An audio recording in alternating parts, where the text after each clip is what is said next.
같이 기도하겠습니다.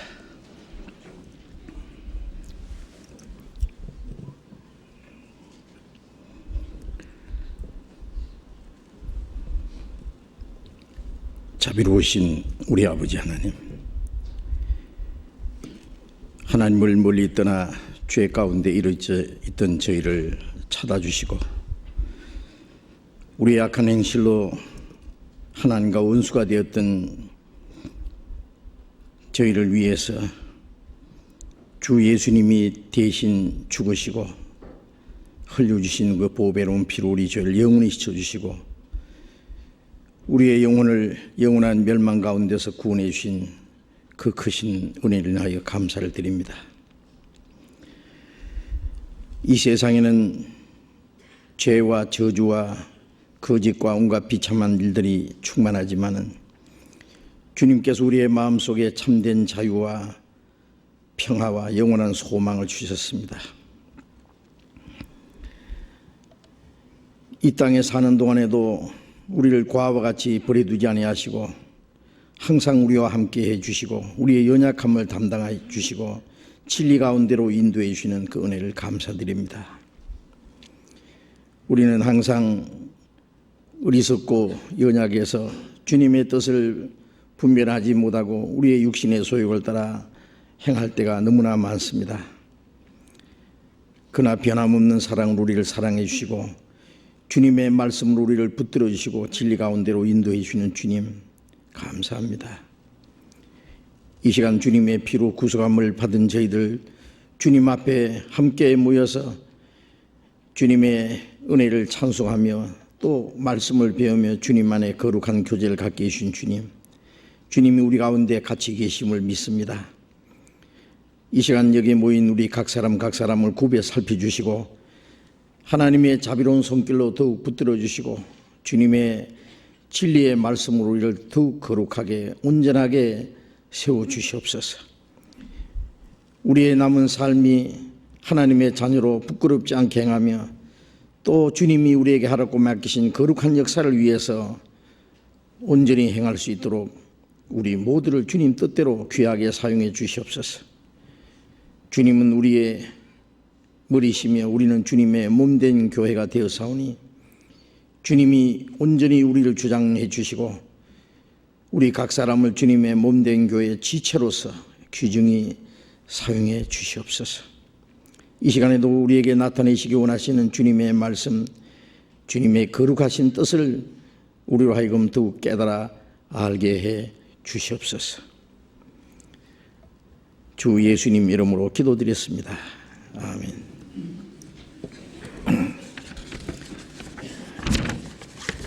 수요일은 질문을 하셔도 되는 시간입니다. 평소에 궁금하신 거, 또 성경 배우다가 좀 모르겠는 거, 또 신앙생활 하는 중에 어려운 문제들이 있으면 이 시간에 질문해 주시면은 우리가 말씀에서 함께 답을 찾는 그런 시간으로 갖겠습니다. 질문을 미리 보내셔도 되니까요. 또 이 시간에 질문 내주셔도 되고, 이게 질문 하나 보내주셨는데, 질의응답 시간을 통하여 많은 은혜를 입음으로 감사를 드립니다. 창세기 48장 5절에서 6절 찾아보겠습니다. 창세기 48장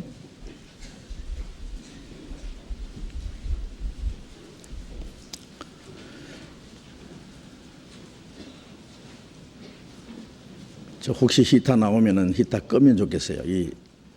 지금 여기는 강당 위가 더워요. 지금 더운 거 보니까 밖에 날씨가 그렇게 많이 춥지 않아서 지금 꺼도 괜찮을 것 같습니다. 창세기 48장 5절 6절을 읽겠습니다. 내가 애굽으로 와서 네게 이르기 전에 애굽에서 네게 낳은 두 아들 에브라임과 므낫세는 내 것이라. 르벤과 시몬처럼 내 것이 될 것이요 이들 후에 네 소생이 네 것이 될 것이며 그 산업은 그 형의 명의 하에서 함께 하리라. 이 말씀을 쉽게 설명하여 주십시오. 특히 12지파의 이름에 요셉의 이름이 아닌 두 아들의 이름이 거론된 것은 무슨 이유인가요? 단순히 주님의 뜻으로 말미암은 것인지 아니면 다른 필연적인 이유가 있었던 까닭인지요? 이런 질문입니다.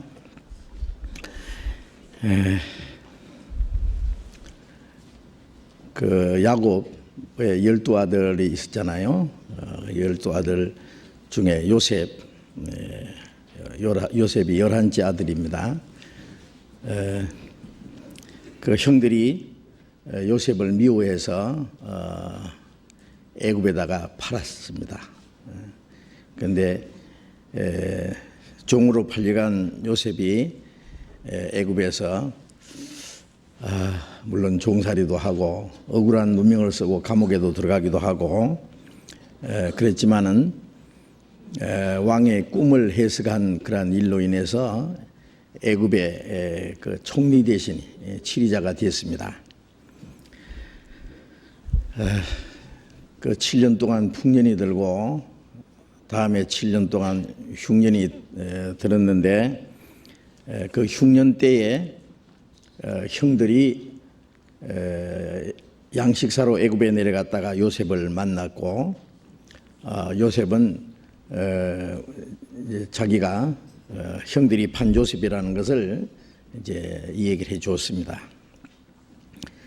그러나 형들이 나를 팔았다고 걱정하지 마시오. 형들이 판 것이 아니라 이 흉년 때에 우리 가정을 구원하시려고 하나님이 저를 애굽에 먼저 보내신 겁니다. 그 참 유명한 말이에요. 그렇죠? 형들이 요셉을 미워해서 팔았는데 죽이 뿌리려다가 팔아고 그랬잖아요. 그런데 팔려간 요셉이 애굽에 가서 총리 대신이 되고 그 흉년 때에 요셉으로 인해서 자기의 가족들이 다 흉년 동안에 보호를 받고 애굽에 내려가서 살게 됐습니다. 그래서 형들이 나를 판 것이 아니라 이 흉년 때에 우리 가정을 구원하려고 하나님이 저를 먼저 보내신 겁니다. 그건 참 요셉은 처음에는 팔려갈 때나 억울하게 감옥에 들어갈 때도 아마 그 사실을 알지 못했을 겁니다. 그러나 나중에 그 모든 것이 하나님이 하신 일이라는 것을 알았어요. 그래서 요셉 덕분에 그 야곱의 가족들이 다 애굽에 내려갔어요. 70명이라는 대가족이 애굽에 내려가서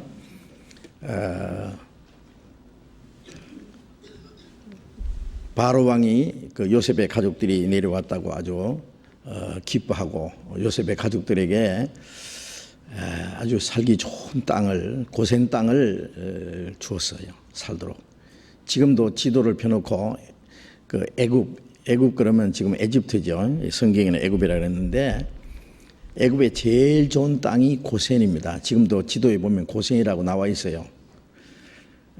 나일 강변에 아무리 가뭄이 와도 흉년이 들지 않는 아주 그 나일 강을 끌어들여서 농사짓는 아주 좋은 곳입니다. 그곳을 요셉의 가족들에게 주었고 그래서 잘 살았어요. 그런데 요셉이 애굽에 내려가서 그 애굽 왕이요 그 요셉을 결혼을 시켰어요. 그러니까 한번 찾아보겠습니다. 창세기 41장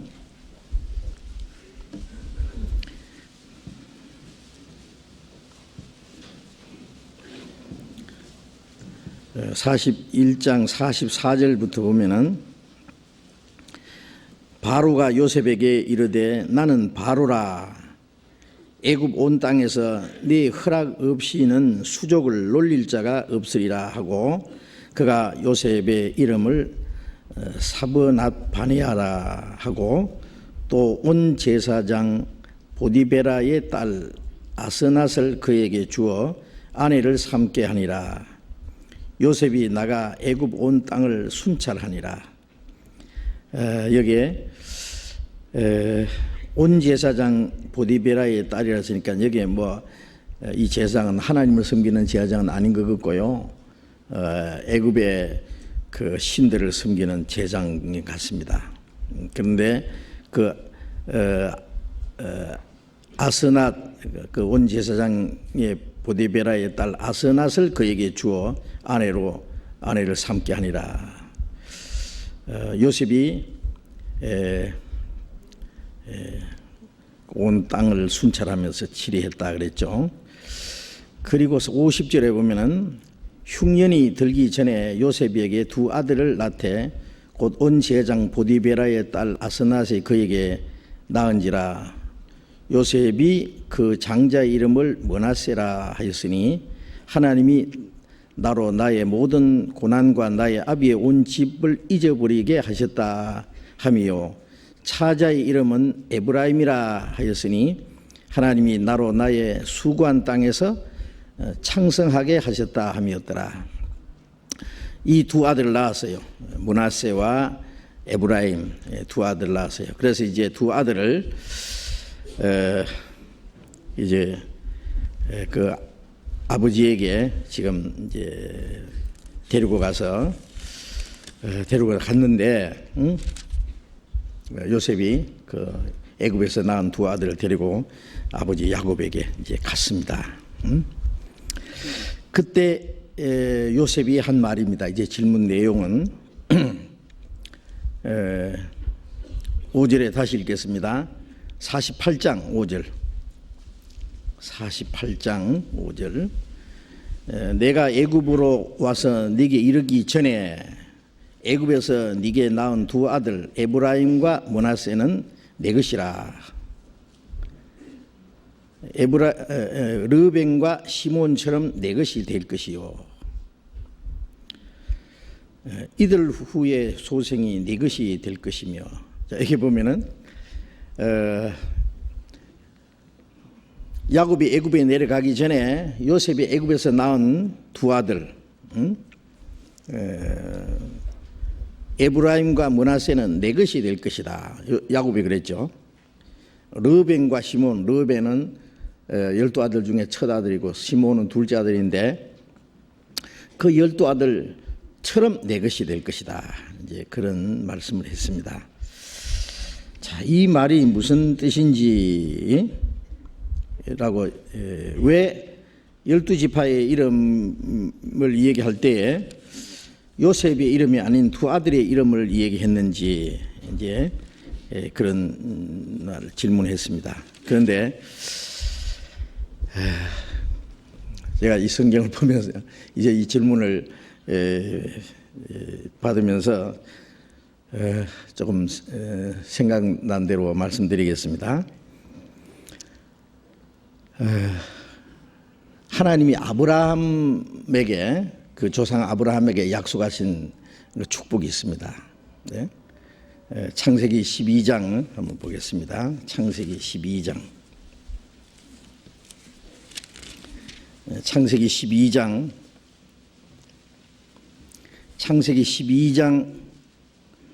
3절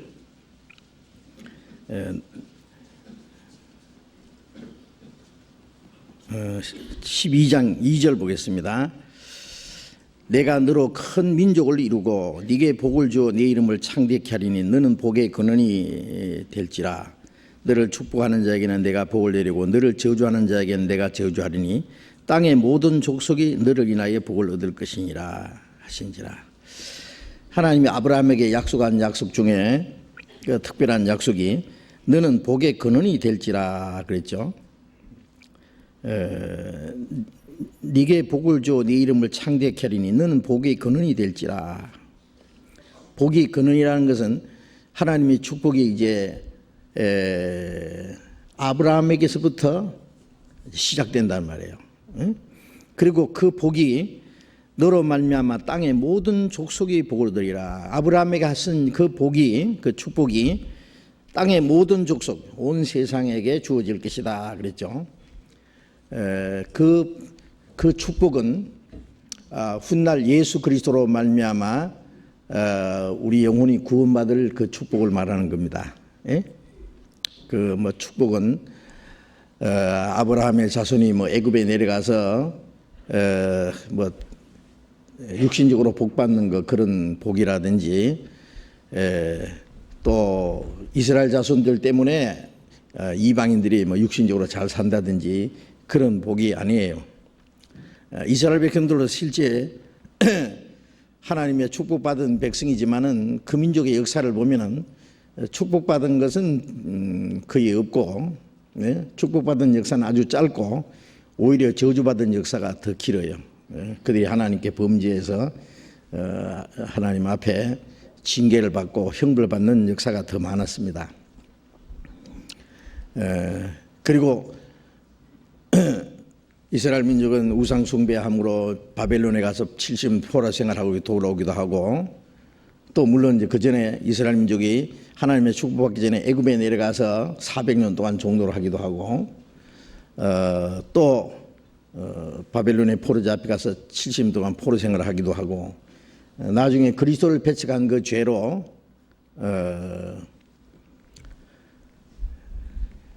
유대인들 전 세계에 흩어버려서 1900년이라는 긴 기간 동안에 그토록 비참하게 저주받은 역사가 있습니다. 그래서 하나님이 그들에게 축복하신 그 축복은 육신적인 축복이 아니에요. 육신적인 축복인 것 같으면은 물론 육신적인 축복도 있지만은 그들이 하나님 말씀을 불순종함으로 육신적인 축복을 받는 기간은 아주 짧았어요. 그래서 그 저주받은 기간이 더 많았습니다. 그리고 이방인들도 너로 말미암아 땅의 모든 족속이 복을 받으라 했는데 뭐 이방인들이 이스라엘 때문에 뭐 복 받은 거 있어요? 지금 보면 이스라엘 때문에 전 세계가요 얼마나 큰 문제를 안고 사는지 모릅니다. 전 세계 곳곳에 일어나는 큰 문제들을 보면은 이스라엘 때문에 일어나는 사건들이 많아요. 중동에서 일어나는 전쟁도 물론 그것은 이스라엘 때문에 일어나는 전쟁이고, 중동에서 전쟁이 일어나면은 전 세계 문제가 돼요. 전 세계 약 70% 석유가 거기서 생산되기 때문에 중동에 전쟁이 나면 석유값이 사정없이 오르고, 그로 말미암아 전 세계에 경제적인 대혼란이 일어나요. 1973년 10월에 있었던 제4차 중동전쟁 후에 아랍이 석유를 무기화를 하겠다고 선언한 후에 이 기름값이 사정없이 올라서 전 세계 경제가 대혼란에 빠진 때가 있었습니다. 너무 오래돼서 기억 다 잊어버렸습니까? 이스라엘 때문에 이방인들이 복받은 거 없어요. 복은 고사고, 이제 마지막 전쟁도 이스라엘 때문에 일어나요. 전 인류가 멸망하는 전쟁이 중동에서 나는데 이스라엘과 세계 전쟁이 될 겁니다. 그때는 너로 말미암아 땅의 모든 족속의 복을 받으라는 것은 결코 육신적인 복은 아닌 거 확실합니다. 그것은 이스라엘 백성, 하나님이 아브라함에게 약속하신 그 자손 이스라엘 백성, 하나님의 택한 백성, 이스라엘 백성을 택하신 중요한 목적 중에 하나가 그리스도를 보내주시는 겁니다.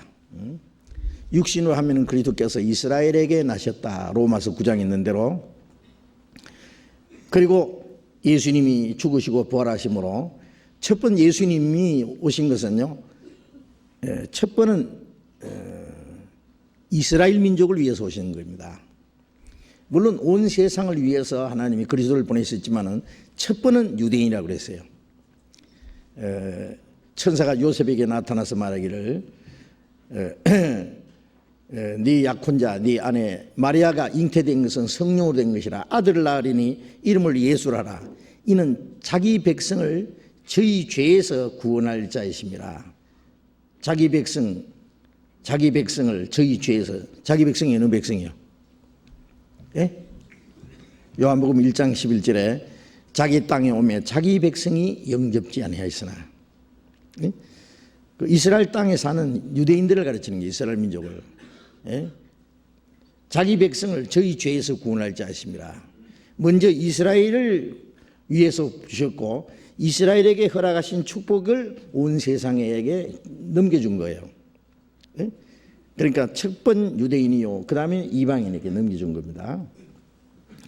그래서 온 세상에 주실 축복을 이스라엘에게 먼저 주셨고, 그러니까 구원이 유대인에게서 남이니라. 요한복음 4장에 있는 대로 그리스도께서 탄생하실 하나의 모체로 이스라엘 민족을 선택했고, 그리고 이스라엘에게 그 주신 축복을 이방인에게 넘겨준 거예요. 그래서 예루살렘과 온 유대와 사마리아와 땅 끝까지 이제 이스라엘에 시작된 복음이 구원이 유대인에게서 시작돼 가지고 이방인에게 넘어가도록 온 세계. 그래서 아브라함과 그 자손에게 주신 축복이 너로 말미암아 땅의 모든 족속이 복을 받으리라. 그 복음이 온 세계에 전파될 걸 가르치는 겁니다. 그래서 에베소서 1장 3절에 예수 그리스도로 말미암아 하늘에 속한 모든 신령한 복으로 우리에게 복 주시되. 그 아브라함에게 하신 그 복은 예수 그리스도로 말미암아 주실 하늘에 속한 신령한 복. 우리 영혼이 구원을 받아서 하나님의 나라에 들어가는 복을 말합니다.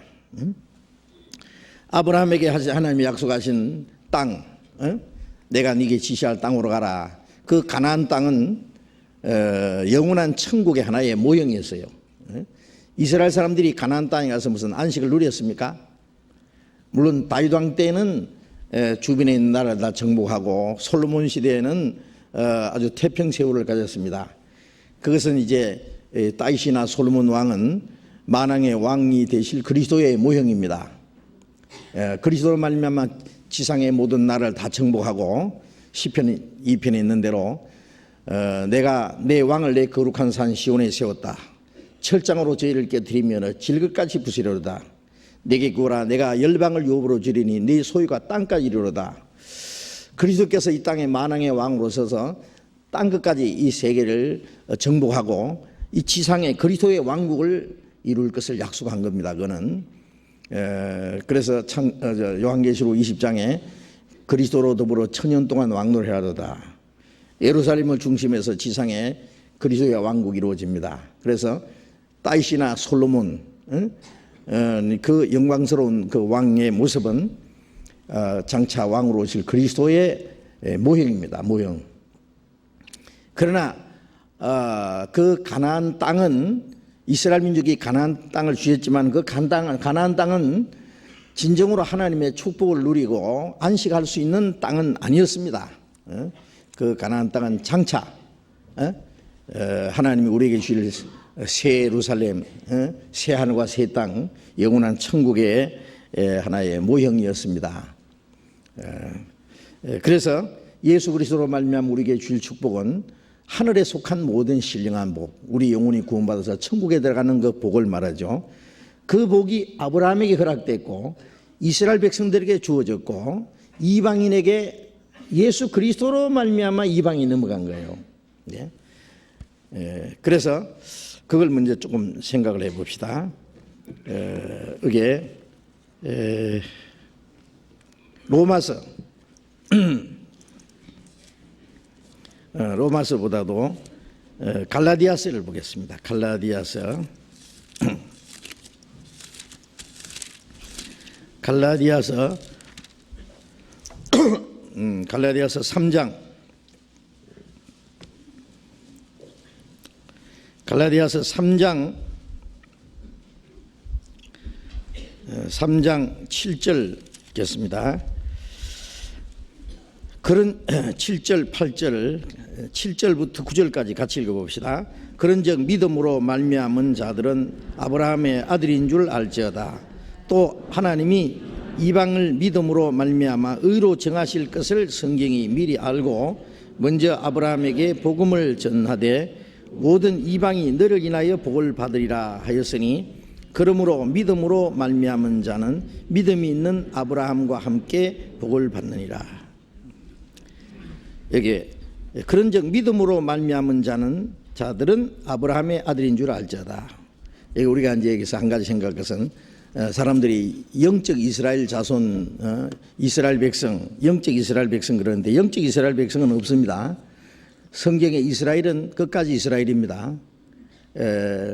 로마서 2장에 표면적 유대인이 아니요 이면적 유대인이 유대인이라, 겉으로 유대인 된 것이 유대인 된 게 아니고 속으로 유대인 된 것이 유대인 된 것이라. 그 말은 우리가 예수 믿을 때 이제 영적 유대인이 된다 그런 말 아니에요. 예? 그건 유대인에게 한 말입니다. 유대인이 너희가 껍데기는 유대인이지만은 참으로 구원받지 않으면은 진정한 유대인이 될 수 없다. 유대인 의미가 없다. 하나님이 유대인을 선민으로 택하신 것은 그리스도로 말미암아 구원하시려고 하는 건데, 구원받아야 진짜 유대인이다. 하나님의 축복받은 자라 그 말이에요. 이스라엘이라는 뜻은 야곱이 천사와 싸워서 실험해가지고 이겼다 그랬잖아요. 하나님을 이겼다는 거. 하나님이 어떻게 이기겠어요? 하나님이 천사가 아브라함을 이겼죠. 딱 때리니까 헌더비가 부러졌어요. 예? 그래서 하나님이 야곱을 이기셨어요. 야곱이 꼬꾸라졌죠. 그래서 하나님의 축복을 받은 거예요. 하나님의 축복을 뺏었다, 받았다. 천국은 침노를 당하나니 침노자가 뺏느니라. 그처럼 그 믿음으로 우리가 하나님의 축복을 받는 것처럼 야곱이 기어코 축복을 받고자 할 때에 그 하나님이 그 축복을 해주신 거예요. 그래서 야곱이라는 이런 뜻은, 진정한 의미는 하나님의 축복받은 자라 그런 뜻입니다. 그 하나님의 축복받은 자인데, 그 하나님의 축복은 축복받은 자지만은 그들이 구원을 받아야 참으로 아브라함에게 하신 축복을 받는 거예요. 그러니까 유대인이지만은 참으로 구원받아야 참으로서 유대인의 구실을 할 수 있다. 예? 진짜 유대인이 될 수 있다. 하나님이 약속하신 그 축복하신 유대인이 될 수 있다. 그런 뜻입니다. 이면적 유대인이요. 그거는 유대인에게 한 말이에요. 예? 우리가 기독교인도 그렇잖아요. 교회 다니면 기독교인 그러잖아요. 예? 구원받아야 진짜 기독교인이 되는 거예요. 아니면 구원 안 받으면 가짜 기독교인이죠. 그처럼 유대인도 구원받아야 진짜 유대인이 되는 거예요. 아니면 껍데기 유대인이다 그 말이에요. 이스라엘 사람들은 우리가 아브라함 자손이다 그랬어요. 예? 예수님이 너희가 아브라함 자손인 줄 나도 안다.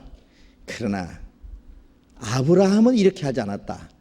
예? 아브라함 껍데기는 아브라함 자손인데, 육신은 아브라함 자손인데 너희 속에 아브라함이 가진 믿음은 없다 그거예요. 예? 아브라함은 하나님의 말씀하실 때 그 말씀을 믿고 조상적부터 살던 땅을 떠나서 하나님 약속하신 땅으로 갔어요. 아브라함은 믿음으로 그곳에 갔다고 돼 있어요. 아브라함이 하나님을 믿었고 그 믿음을 의뢰하겠다 그랬는데, 그 아브라함 자손 유대인들은 하나님 말씀 믿지 않았어요. 예수님을 믿지 않았어요. 그러니까 너희는 겉으로는 아브라함 자손인데 속은 아브라함 자손 아니다. 하나님 우리 아버지입니다. 너희 하나님 너희 아버지 아니다. 너희 아비 마귀에서 났다. 이제 거기서부터 이제 이스라엘 유대인들과 예수님과 싸움이 시작됐잖아요. 그것처럼 표면적 유대인은 태어나면서부터 유대인이고, 진짜 구원받아야 하나님이 유대인을 택하신 진짜 유대인이 될 수 있다. 진짜 택하신 의미로서의 유대인이 될 수 있다. 그런 의미입니다. 그러니까 영적 아브라함 자손은 없습니다. 우리가 예수 믿는 사람이 뭐 영적 유대인이 된다든지 영적 이스라엘이 된다든지 그건 몰라서 하는 소리예요. 이스라엘은 끝까지 이스라엘이지 영적 이스라엘은 없습니다. 그런데 여기에 영적 아브라함 자손은 있습니다. 여기 믿음으로 말미암는 자는 아브라함이 자손인 줄 알지어다. 그 무슨 말이냐? 아브라함이 믿음으로 의롭다함 받았거든요. 그러면 아브라함에게 하던 약속이 네 씨로 말미암아 땅의 모든 족속이 받으리라. 그 씨라고 하는 것은 예수 그리스도를 말하는 거예요. 아브라함의 자손으로 오실 예수 그리스도. 물론 육신은 예수님 아브라함 자손이 아니죠. 그러나 그 아브라함에게 하신 약속을 이루기 위해서 예수님이 육신을 입고 나타나셔서 육신으로는 그 아브라함의 자손 요셉 아들로 이렇게 오신 거예요. 그리고 이 요셉하고 예수님하고 육신은 상관없습니다. 그런데 마리아도 아브라함 자손입니다. 마리아도 아브라함과 다윗의 자손 예수 그리스도의 세계라 마태복음 1장에 나오는데 요셉도 아브라함과 다윗의 자손이고 마리아도 아브라함과 다윗의 자손이에요. 어쨌든 예수님은 육신으로 나셨는데 그 육신은 아브라함 자손으로 나셨어요. 그것은 예수님이 십자가에 죽으시고 부활하심으로 이제 예수 그리스도를 믿는 사람들, 예수님 안에서 구원받은 모든 사람은 이제 진짜 아브라함 자손을 만드는 거예요. 그건 뭐냐? 아브라함에게 하신 약속을 받는다고 말이에요. 구원받는단 말이에요. 구원. 믿음으로 말미암는 자는 아브라함의 자손인 줄 알지어다. 그 누가복음 16장에 보면은 그 부자가 지옥 가서요, 음부에 가서 내가 이 불 가운데서 고민하나이다 그러면서 아버지 아브라함이요 그랬죠. 그 사람 아브라함 자손 맞아요, 아니에요? 아브라함 자손이에요. 아브라함 자손인데 지옥 갔죠. 택한 백성이. 그래서 그 세리요한도 그랬어요. 유대인들 보고 너희가 회개에 합당하는 열매를 맺고 속으로 우리가 아브라함 자손을 생각지 마라. 하나님이 이 돌들로도 아브라함의 자손이 되게 하시리라. 도끼가 나무 뿌리에 놓였으니 좋은 열매 맺지 않는 나무는 찍어서 불에 던져오리라. 너희가 겉으로 아브라함 자손이라고 하지만은 진짜 아브라함 자손 아니다. 그러니까 속으로 아브라함 자손이라고 생각지 말고 회개에 합당한 열매를 맺어라. 그거 육신으로 태어난 아브라함 자손은 그 별거 아니다. 이 돌멩이도 아브라함 자손이 되게 할 수 있다. 너희가 아브라함 자손인 거, 그거는 육신으로 아브라함 자손인 거, 그건 돌멩이만 못하다 그런 뜻이에요. 너희가 회개에 합당한 열매를 맺지 않으면은 다 아브라함 자손이 그 뭐고 다 찍어서 지옥 불에 던질 거다. 이제 그 구원받아야 회개에 합당한 열매를 맺는 거죠. 이제 그렇게 말씀한 거고, 우리가 구원을 받으면은 우리는 육신적으로는 이방인이었지만은 구원받으면 영적으로 아브라함 자손이 되는 거예요. 그 이해됩니까? 그 말이? 그거는 아브라함의 아들이 된다는 말은, 아들이라는 말은 상속자예요, 상속자. 아브라함에게 약속하신 예수 그리스도로 말미암아 얻는 하늘의 신령한 복을 말하는 거예요. 천국에 들어가는 축복을 말하는 거예요. 그래서 믿음으로 말미암는 자는 아브라함의 아들인 줄 알지어다. 아브라함과 함께 약속을 받을 자다 그 말이에요. 8절에 갈라디아 3장 8절에 또 하나님이 이방을 믿음으로 말미암아 의로 정하실 것을 성경이 미리 알고, 하나님이 이방을 믿음으로 말미암아, 이방인을 믿음으로 말미암아 의롭게 정하실 것을 성경이 미리 알고 먼저 아브라함에게 복음을 전하되 모든 이방인이 너를 인하여 복을 받으리라 하였으니, 그러므로 모든 이방인이 너로 인하여 복을 받으리라, 이 말씀은 아까 창세기 12장 2절 3절에 나오는 너는 복의 근원이 될지라 너로 말미암아 땅의 모든 족속을 복을 받으리라, 그 말씀과 같은 내용입니다. 9절에 그러므로 믿음으로 말미암는 자는 믿음이 있는 아브라함과 함께 복을 받느니라. 믿음으로 말미암는 자는 믿음이 있는 아브라함과 함께 복을 받느니라. 이 복은 우리 영혼이 구원받는 복, 하늘나라에 들어가는 신령한 복을 말합니다. 그 다음에 14절 같이 읽어봅시다. 14절 같이 읽겠습니다. 이는 그리스도 예수 안에서 아브라함의 복이 이방인에게 미치게 하고 또 우리로 하여금 믿음으로 말미암아 성령의 약속을 받게 하려 함이라. 그리스도 예수 안에서 아브라함의 복이 이방인에게 미치게 하고 우리로 하여금 믿음으로 말미암아 성령의 약속을 받게 하려 합니다. 자, 예수 그리스도 안에서 아브라함에게 약속하신 축복이 이방인에게, 자, 이방인은 유대인 아닌 모든 우리도 이방인이죠. 이방인에 미치게 하고 믿음으로 말미암아 성령의 약속을 받게 하려 합니다. 자, 이 말씀을 우리가 연결시켜서 생각할 때 형들이 요셉을 팔았다는 건 뭘 말해요? 이 구약 성경에 예수님의 모형으로 나온 사람들이 있습니다. 아담도 그리스도의 모형입니다. 아세요? 그래서 그 로마서 5장에 아담은 오실자의 표상이라, 오실자는 그리스도입니다. 또 고린도전서 15장에 보면은 첫 아담, 예수님은 마지막 아담. 아담이라는 말은 사람이라는 뜻이에요. 첫 사람 아담. 아담은 죄를 지은 대표, 예수님은 그 죄를 처리하고 구원하는 대표, 새 생명의 대표. 그 다음에 또 모세도 예수님의 모형입니다. 모세 이름 뜻은 건졌다는 뜻이에요. 예수님의 이름은 구원이라는 뜻입니다. 그래서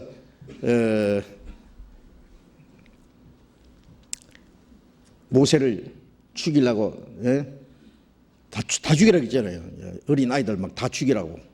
그래서 모세도 죽이려고 하는 걸 숨겨놨다가 더 이상 키울 수 없어서 한 석 달쯤 된 아이를 그 나일강에다가 이제 갈대 상자에다 넣어서 띄워놨어요. 하나님이 어떻게 하시는가 보자. 그리고 공주가, 인정 많은 공주가 바람 쐬러 왔다가 아이 우는 소리를 듣고 건져오라고 보니까 한 100일쯤 된 사내 아이가요, 모세가 너무 이뻤는 것 같아요.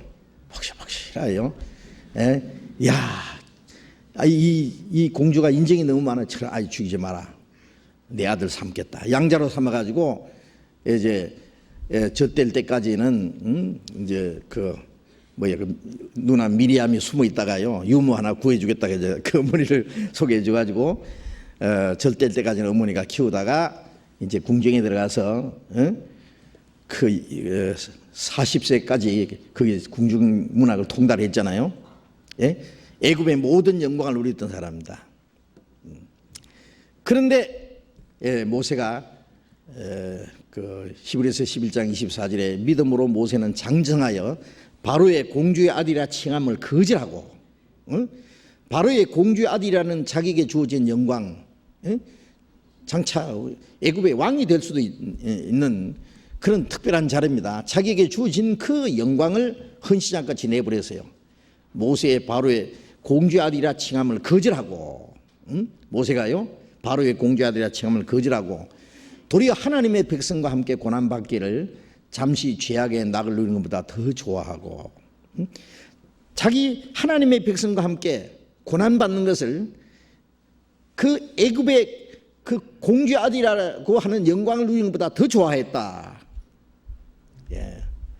그리고 그리스도를 위해서 받는 능력을 애굽의 모든 보화보다 더 큰 재물 여겼으니 모세가 장차 오실 그리스도를 위해서 능력을 받았다 그랬어요.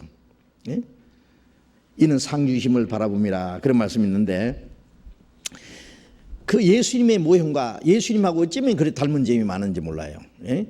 예수님도 그는 근본 하나님의 본체이잖아요. 빌립보서 2장에 있는 대로 하나님의 근본 하나님의 본체이시나 자기를 비어 종의 형체를 가져 그 하나님의 그 하나님과 그 본체이신 그 영광을 두고 이 세상에 오셔서 사람과 같이 되었고, 사람의 모양으로 나타났으니 죽기까지 복종하였으니 그 십자가에 죽으심이라. 하나님의 영광을 버리고 사람처럼 되시고. 왜? 사람을 구원하기 위해서. 모세는 자기 동족을 구원하기 위해서 그 공주 아들이라 칭하는 것을 영광을 버렸잖아요. 그리고 자기 백성을 구원하기 위해서 모세가 얼마나 많은 고난을 받았어요. 그 그리스도를 위해서 받은 능력이라 그랬는데, 장차 그리스도가 받을 고난을 모세를 통해서 나타났다 그 말이에요. 예? 예수님도 죽기까지 복용하셨다. 그런 의미에서 모세는 예수님의 모형으로 나와 있습니다. 그래서 예수님 태어나실 때도요, 베들레헴의 아이들 다 죽이라고 해요. 예? 싹 다 죽이라고 했는데, 그래서 2살짜리 그 동방 박사에게 들은 얘기를 표준해가지고요, 아마 넉넉 잡아서 2살짜리부터는 다 죽이면 되겠다 싶어서 2살짜리 아이를 다 죽여버렸어요. 그냥 베들레헴에 대학살 사건이 있었어요. 그렇죠? 그런데 예수님은 죽을 뻔했는데 천사가 나타나서 빨리 애굽으로 피난하라 그래가지고요 도망갔잖아요. 애굽으로. 예? 애굽에 가서 바로 헤롯이 죽을 때까지 거기 있었잖아요. 애굽에서. 모세도 죽을 뻔하다가 그게 건전받았고, 군림받아가지고 애굽의 궁중에 들어갔죠. 예수님은 죽을 뻔했는데 애굽으로 피난 갔어요. 그래서 그런 의미에서 예수님하고 비슷한 그 일들이 많습니다. 그리고 하나님이 모세를 들어서 이스라엘을 해방시키는 구원자로 세웠잖아요. 예수님을 통해서 우리를 사탄의 권세에서, 사망의 권세, 죄에서 우리를 구원하는 역사를 이루셨습니다. 모세는 예수님의 모형입니다. 그래서 모세가 나중에 그랬어요. 너희 중에 나 같은 선지자 하나를 세우리라. 나 같은 자는 그리스도를 말하는 거예요. 모세는 이스라엘 민족을 바로 왕의 세력에서 종되었던 데서 해방시켜 주어서 가나안 땅으로 인도하는 그 역할을 했고, 예수님은 우리를 마귀의 권세에서 구원해서 우리를 천국으로 데려가는 역사를 이루신 거예요. 그래서 그 나 같은 선지자는 예수 그리스도를 가르친 겁니다. 또 구약 시대에 뭐 다윗이나 솔로몬 아까 말한 대로 그 그리스도의 모형이라 그러면은요, 그 사람 생애가 전체가 그리스도의 모형이 아니에요. 어떤 부분적으로 그리스도의 모형입니다. 왜 그러냐면은 모세도 잘못한 거 있죠. 그까지 그리스도의 모형은 아니거든요. 모세가 사람 죽인 것까지 그리스도의 모형은 아니잖아요. 그리고 또 다윗도 솔로몬도 얼마나 잘못한 건 많잖아요. 그러나 하나님이 함께 계셔서 승리하고 역사한 그 광경, 하나님의 뜻에 합당한 자, 그를 통해서 내 뜻을 이루라는 그 하나님께 절대로 믿음으로 순종하는 그 모습, 그 하나님의 믿음을 의지하고 그 골리앗을 때려 죽이는 그 모습은 예수 그리스도로 말미암아 사탄을 정복하는, 사탄의 머리를 깨트리는 그런 모형으로서의 그리스도의 모형입니다. 그 데모, 어떤 토막토막 그리스도의 모형입니다. 그거 아시겠죠? 그 사람 생애 전체가 그리스도의 모형이 아니에요. 또 엘리사도 예수님의 모형으로 많이 이제 나타나 있습니다. 그런데 구약 시대에 예수님의 모형으로 가장 완벽하게 나온 사람이 거의 완벽해요. 일생이. 그 사람이 누구인지 아세요? 요셉입니다. 요셉의 생애에 보면 흠잡을 것이 없어요. 예? 전 생애가 거의 그리스도의 모형으로 나타나 있어요. 예? 요셉은 아버지에게 제일 사랑을 많이 받았고 그 대신에 형들에게 제일 미움받았죠. 예수님은 이는 내 사랑하는 아들이요 내 기뻐하는 자라. 예수님은 하나님에게 아버지에게 제일 많이 사랑받았죠. 그런데 자기 동족 이스라엘 백성에게는 미움을 받았죠. 예? 미움받았죠. 또 요셉은요 꿈을 잘 꿔요. 예? 꿈을 잘 꿔가지고 무슨 꿈 꿔냐면은 형들이 자기 앞에 절하는 꿈 꿔가지고 그걸 자랑스럽게 얘기했죠. 그러니까 야 네가 우리 왕이 될 거냐? 그러면서 요셉을 죽이려고 했어요. 예수님은 가끔 만왕의 왕으로 오실 것을 왕권을 내가 가지고 오는 걸 볼 자도 있다. 그러니까 유대인들이 아주 참나무 말한다, 황당한 얘기한다. 네가 사람이 돼가지고 하나님처럼 하나님이라고 하느냐 그러면서 막 죽이려고 했죠. 꿈이라는 건 뭐예요? 장차 비전이라 그러죠. 장차될 걸 예수님 말씀하시는 거예요. 요셉도 장차될 것을 꿈으로 나타났잖아요. 그 꿈 다 이루어졌잖아요. 요셉에게도. 예수님 말씀하시는 것은 황당한 꿈이 아니에요. 장차 이루어질 것을 말씀한 거예요. 또 요셉은 형들을 잘못하는 것 전부 아버지한테 꼬사바쳤죠. 예? 그러니까 점점 미워하죠. 예수님은 유대인들의 죄를 다 지적했어요. 내가 세상의 행사를 악하다고 증거함으로 세상의 나이를 미워하느니라. 유대인들의 그 거짓 위선을 철저히 아주 신랄하게 예수님이 지적했어요. 요셉이 그 형들의 잘못을 아버지한테 꼬사바치는 것처럼 예수님도 그 유대인들의 죄를 다 지적하고 그러기 때문에 점점 미워했어요. 급기야 예수님을 요셉을 어떻게 죽이려고 해요. 그 다음에 뭐 구렁텅이에 집어 던져버렸잖아요. 죽이려고 던졌는데 거기서 건져내가지고 애굽에 팔아버렸잖아요. 그런데 예수님은 실제 죽어서 무덤에까지 들어갔다 나왔어요. 요셉은 웅덩이 들어갔다 나왔죠. 예수님은 무덤 속에 들어갔다가 나오셨어요. 그 유대인들이 버린 예수님, 그리고 이제 그 12 형제 중에 넷째 형이 유다인데, 유다가 요셉을 팔았죠. 어느 몇 개 파는지 알아요? 바겐세일 해가지고 20에 팔았어요. 20에 은 20개 받고. 그런데 가둔 유다는 아주 공교롭게도 이름이 다 같이 유다요. 유다는 팔아먹기 좋아하는 사람 같아. 그래 은 30에 예수님을 팔았고 요셉은 은 20에 팔렸어요. 그래 아버지는 요셉이 죽은 줄 알았죠. 왜냐하면 요셉의 옷을 짝짝 찢어가지고 거기다가 짐승 피를 발라가지고 아버지한테 맹수한테 물로 죽었다가 보고했어요. 그런데 아버지 야곱이 죽은 줄 아는 요셉은 죽지 않고 애굽에 가서 총리 대신에 있어요. 그럼 뭘 말해요? 이스라엘 백성들은 그 예수님의 십자가 죽은 줄 알고 있어요. 그런데 죽은 줄 알았던 예수님이 다시 부활하셔서 죽었다가 부활하셨죠. 실제 그는 온 세상의 구주가 됐습니다. 유대인들이 배척한 그리스도가 이방인의 구주가 됐어요. 그렇죠? 자기 땅에 오며 자기 백성이 영접지 아니하나 아니하시으나 영접하는 자, 이제는 유대인뿐 아니라 이방인 중에도 영접하는 자 곧 그 이름을 믿는 자는 하나님의 자녀가 되는 권세를 주었으니 이제 누구든지 예수 그리스도로 믿으면 하나님의 자녀가 되는 권세를 줬다. 이 복음이 이제 예루살렘부터 시작해서 이스라엘에게 주셨던 축복을 뺏어서, 물론 유대인도 구원받았지만 그리스도를 배척한 유대인들이 배척한 그리스도가 이방인의 구주가 됐어. 복음이 전파된 거예요. 그게 뭐냐면은 이스라엘 형들은 이스라엘 민족을 대표하는 거예요. 그 형들이 팔아버린 요셉은 유대인 이스라엘 민족이 배척한 그리스도를 말하는 거예요. 그리스도. 그 어떻게 됐어요? 애굽에 내려가서 애굽의 총리 대신이 됐어요. 그 흉년 때에 애굽을 구원하고 세상을 구원하는 그게 뭐예요? 예수님이 세상의 구주가 되신 걸 말합니다. 그 창세기의 바로 왕은 하나님의 모형입니다. 바로 왕이 요셉을 총리 대신을 되게 했죠.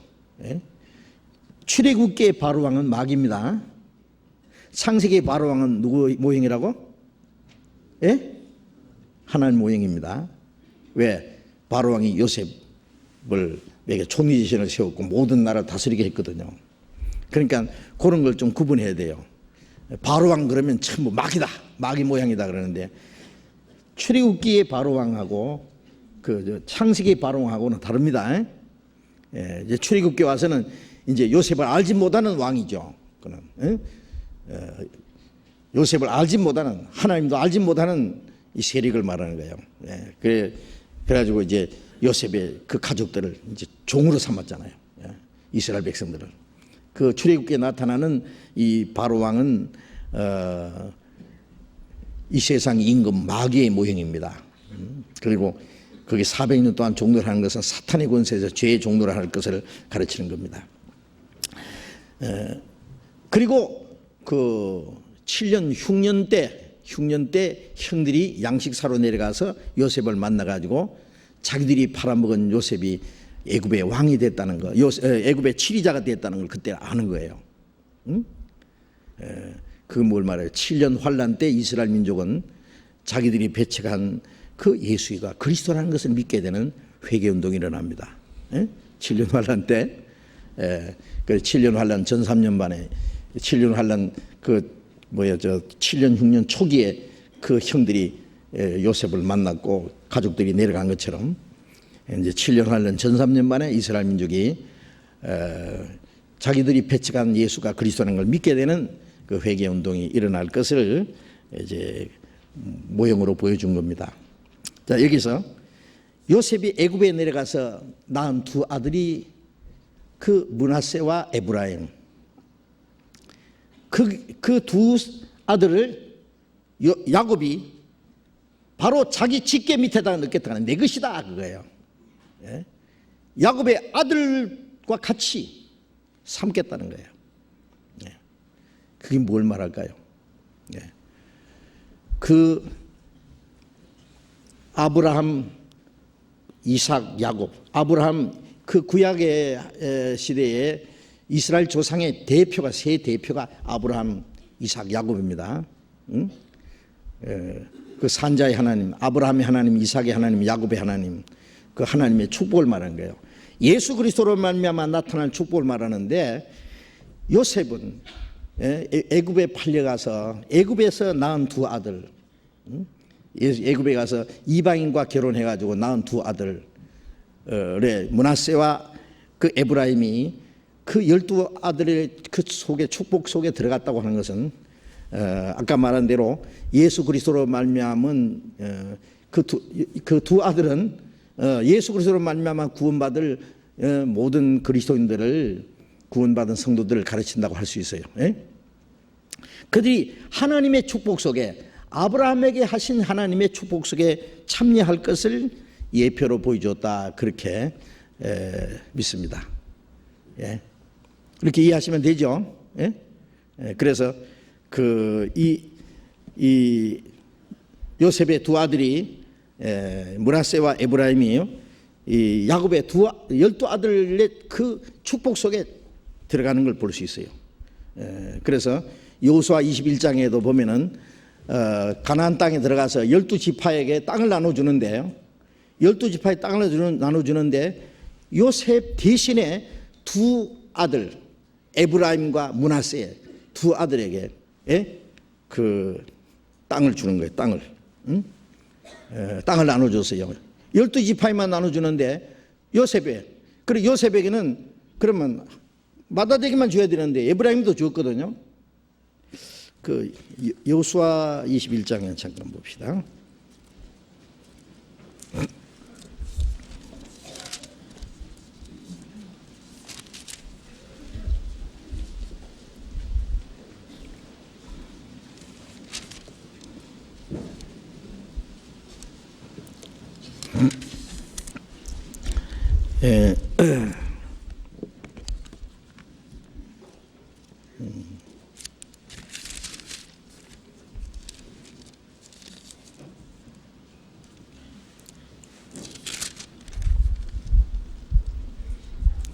먼저요, 이거 여호수아 보기 전에 21장 보기 전에요. 이거 21장 붙잡고 창세기 48장을 한 번 더 봅니다.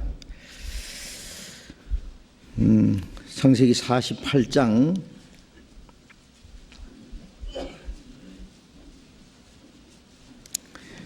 20절 봅니다. 그날에 그들에게 축복해 가로되 이스라엘 족속이 너로 축복하기를 하나님이 너로 에브라임 같고 므낫세 같게 하리라 하여 에브라임을 므낫세보다도 앞세웠더라. 이스라엘이 요셉에게 또 이르되 나는 죽으나 하나님이 너희와 함께 계시사 너희를 인도하여 너희 조상의 땅으로 돌아가게 하시려니와 내가 네게 네 형제보다도 일부분을 더 주었나니 이는 내가 내 칼과 활로 아모리 족속의 손에서 빼앗은 것이니라. 이제 야곱이 죽을 때에 나는 죽을 것이지만은 하나님이 너희와 함께 계셔서 너희를 인도해서 너희 조상의 땅, 그 가나안 땅으로 이제 돌아가게 할 것이다. 그리고 내가 네게 네 형제보다도 일부분을 더 주었다. 그랬죠. 그 12지파 12아들에게 줄 것 중에 이 일부분을 더 준다 그랬죠. 요셉에게. 그다음에 여호수아 21장에 보면은 여호수아 21장에 나중에 쭉 한번 자세히 읽어 보시면은요. 이스라엘 민족이 가나안 땅에 들어가서 그 땅을 이제 나눠 주는데 21장 3절에 보면은 이스라엘 자손이 여호와의 명을 따라 자기의 기업에서 이 아래 성읍들과 그들을 레위 사람들에게 주니라. 이 12지파에게 쭉 이제 땅을 나눠 주는데요. 그 중에 6절에는 5절에 에브라임 지파가 나오고 그 다음에 6절에 므낫세 지파도 반지파 나오죠. 그 다음에 그 땅을 나눠주는데 이 에브라임과 므낫세가 계속 나와요. 20절에도 보면은 그 남은 레위 사람 그앗 자손의 가족 그 그앗 자손에게는 제비 뽑아 에브라임 지파 중에서 그 성읍들을 주었으니 그랬고 25절에는 또 므낫세 반지파 중에서 준 것은 이 므낫세 반지파는 왜 반지파냐? 므낫세 지파 중에 반지파는 요단강 저쪽 편에서 얻고 반지파는 이쪽에서 얻고 그렇게 해서 이제 따로따로 얻었기 때문에 그 반지파라는 말이 나옵니다. 그래서 이 12지파가 그 땅을 나눠 받는데 요셉의 두 아들이 그러니까 에브라임하고 므낫세하고 따로따로 받은 거예요. 그리고 요한계시록 7장에 보면은 이스라엘 자손의 지파 중에서 14만 4천이 이맞을 때 그 12지파 이름 중에 단지파는 빠지고 단지파 대신에 므낫세가 들어가요. 므낫세. 그 요셉의 큰아들 므낫세 이름이 대신 들어가요. 그리고 또 물론 요셉도 들어가고 그 보면은 이 요셉의 그 축복을 하나 더 준 거예요. 요셉에게. 예. 그 중에 이제 요한계시록에는 단지파는 아마 적그리스도가 단지파에서 나올 것이기 때문에 단지파는 거기서 빠진 것 같아요. 그 대신에 므낫세 지파가 들어갔어요. 어쨌든 요셉은 야곱으로 인해서 특별한 축복을 받은 것이 틀림없습니다. 그것은 아마 므낫세와 에브라임은 애굽에서 난 아들이지만은 요셉으로 말미암아 요셉이 하나님 앞에 특별히 순종함으로 큰 축복을 받은 사람이기 때문에 그에게 그 야곱이 특별한 축복을 내린 것은 이제 훗날 예수 그리스도로 말미암아 구원받은 이방인들이 하나님의 축복에 참여할 것을 보여주었다고 그렇게 생각합니다. 한 가지 얘기하려니까 이야기가 길어지죠. 예? 자, 오늘 사도행전을 조금 공부해야 되겠어요. 사도행전을 시간 나는 대로 조금 공부하겠습니다. 사도행전 15장.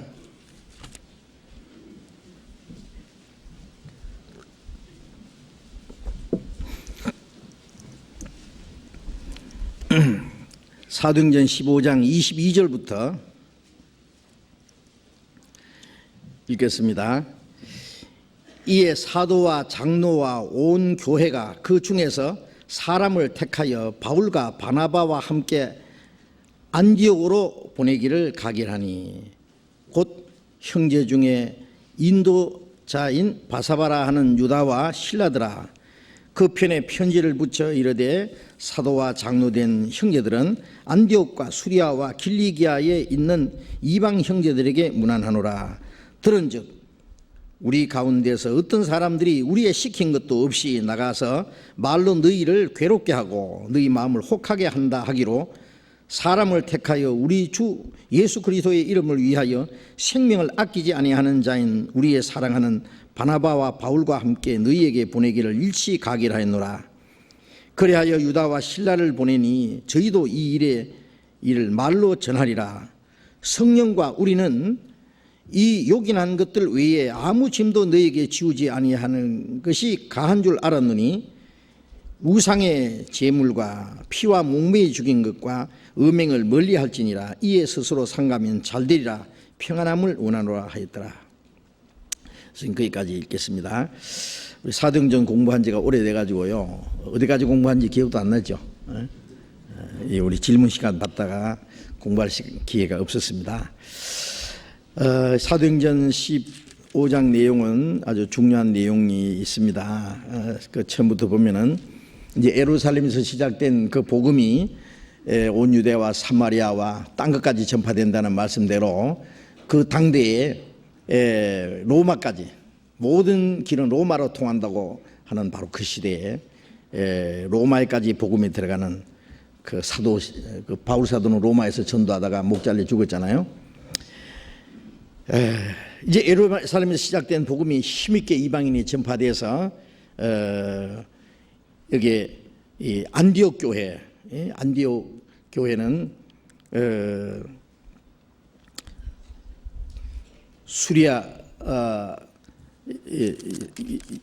그 수도로 있는 그 옛날에 그 안디옥입니다. 그런데 이 안디옥 교회는 이방 교회의 대표적인 교회였어요. 그러니까 예루살렘 교회, 유대인 교회 대표죠. 예루살렘 교회는. 안디옥 교회는 그 당시에 많은 이방의 교회들이 많이 생겼는데 그 대표적인 교회입니다. 거기에 이제 그 바울 사도가 바울과 바나바와 그 안디옥에서 전도하면서 많은 사람을 가르쳤어요. 안디옥 교회가 꽤 숫자가 많았다고 생각합니다. 그런데 이제 문제가 생긴 것은 갑자기 예루살렘에서 온 사람들이요, 자기들도 이제 그 예수 믿는다고 하면서 예루살렘에서 유대 교회에서 왔다고 하면서 뭐라 하냐면은 이방인들도 예수만 믿을 것이 아니라 율법도 지켜야 된다, 할례도 받아야 된다, 그래야만 구원을 받는다. 이제 문제가 생겼어요. 그러니까 사도들은 물론 바울과 바나바는 아니다, 그거는 우리가 유대인이나 이방인이나 오직 믿음으로만 구원받는다. 이제 율법을 지켜서 구원받는 게 아니다. 그런데 이 사람들이 이 예루살렘에서 유대 땅에서 왔다고 하기 때문에 혹시 저 예루살렘 교회에서 또 그렇게 가르치는지 모르겠다. 그래가지고 이것 때문에 이제 바울과 바나바가 이제 그 예루살렘 교회로 올라갔어요. 올라가서 예루살렘에서 이제 사도들과 장로들과 그 다음에 바울과 바나바가 이제 거기서 이제 토론했어요. 이렇게 율법을 지켜야만 구원받는 그런 사람들이 와서 지금 교회를 혼란시킨다. 어떻게 해야 되느냐 그랬더니 여러 가지로 토론했어요. 이거는 아니다. 오직 믿음으로, 유대인이나 이방이나 차별 없이 우리가 다 믿음으로 의롭다 안 받고 믿음으로 구원받는 거고, 그리고 믿음으로 말미암아 우리가 이제 하나님의 은혜 안에 사는 사람들이 어떻게 율법을 지켜야 구원받는다고 하느냐, 이건 잘못된 거다. 그래서 이제 이방인들에게 이걸 편지를 보내야 되겠다.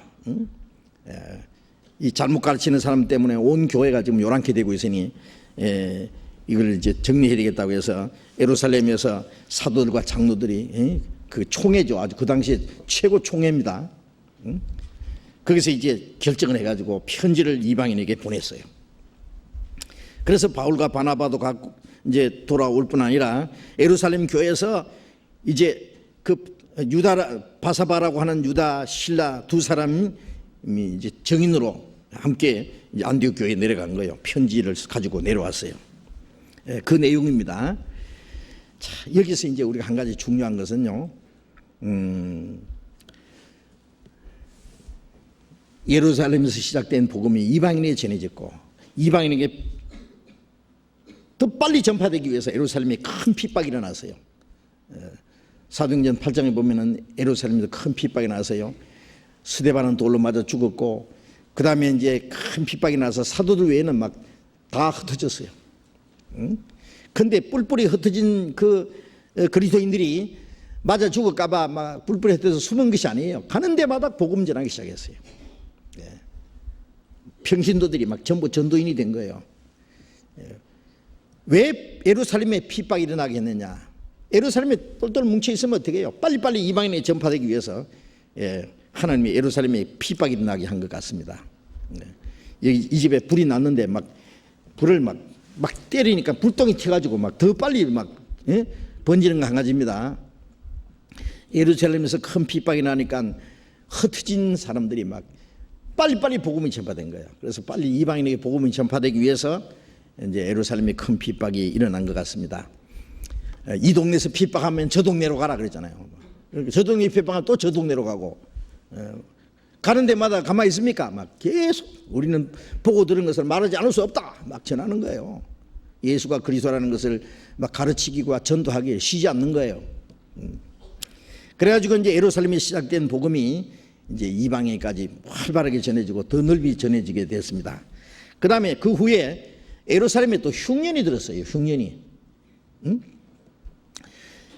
예루살렘 사람들은 막 자기 것에는 하나도 없이 집이고 밭이고 다 팔아서 막 사도들 발 앞에 갖다 놓으니까 사도들이 그걸 가지고 막 골고루 나눠줬어요.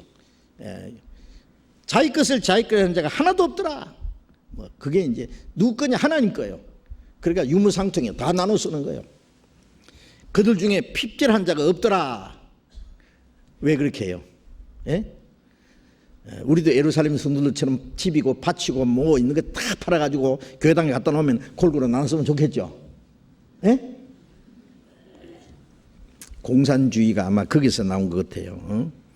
그런데요, 그리스도인들은 그렇게 할 수 있는 것이, 그들은 정말 하나님의 은혜에 너무 감사하고, 그들은 정말 서로 찬양할 수 있었고, 자기 것에서 하나도 없는 그런 마음이 정말 있었어요.